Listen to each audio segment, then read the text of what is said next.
संयोग देखिए कि माननीय प्रधानमंत्री जी ने स्वतंत्रता दिवस पे बोला था और आज नाग पंचमी आते आते ये जितना दिमागों में जहर था वो सब पूरे दिमाग से उजागर होकर उन्होंने खुद स्वीकार कर लिया कि हम क्या हैं। दिमाग की वो है जिसको हाफिज में साहब नजर आता है, याकूब मेनन में जुडिशियल किलिंग नजर आती है, जिसको ओसामा में जी नजर आता है, जिसको जाकिर नायक में शांति का मसीहा नजर आता है, जिसको इशरत जहां में बेटी नजर आती है, बुरहान वानी में भटका हुआ नौजवान नजर आता है और भारत के सेना अध्यक्ष में सड़क छाप गुंडा नजर आता है। ये है वो दिमागी नक्सल। और आज हर भारतीय को इस चीज को सिर्फ आंख खोलकर देखने की जरूरत है और कान खोलकर समझने की जरूरत है। स्वतः समझ में आ जाएगा और उन लोगों ने जब स्वयं स्वीकार कर लिया है तो हमें लगता है अब किसी प्रकार का कोई संदेह या किंतु परंतु किसी देशवासी के मन में नहीं रह गया है कि जो माननीय प्रधानमंत्री जी ने कहा था कि कांग्रेस अब लीगी माओवादी कांग्रेस हो गई है, तो अब उन्होंने खुद कह दिया है कि वो सिर्फ लीगी माओवादी कांग्रेस नहीं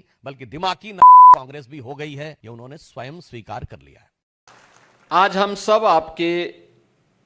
लिए एक विशेष प्रयोजन से आए हैं। मुख्यमंत्री कैशलेस की सुविधा 31,000 से अधिक जो प्रांतीय रक्षक दल के स्वयंसेवक हैं इन सबको उपलब्ध करवाने के लिए ये प्रांतीय रक्षक दल कैशलेस सुविधा का मतलब किसी भी सरकारी और सरकार के द्वारा इम्पैनल्ड हॉस्पिटल में 5 लाख रुपए की स्वास्थ्य की फ्री में सुविधा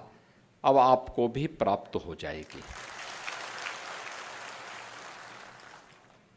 हर वर्ष होगी, ऐसा नहीं कि एक ही बार, हर वर्ष इसमें सरकार की ओर से आपको ये सुविधा उपलब्ध करवाई जा रही है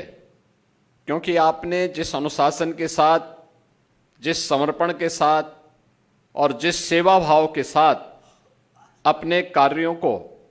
प्रदेश के अंदर देकर के प्रदेश की प्रगति में,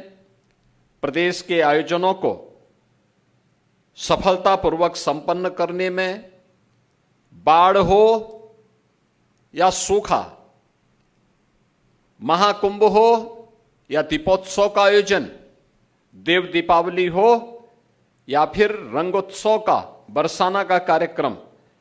इन सभी आयोजनों में शांति काल में ट्रैफिक की व्यवस्था का संचालन करने का कार्य हो या फिर राजस्व से जुड़े हुए मामलों में प्रशासन और पुलिस का सहयोग करने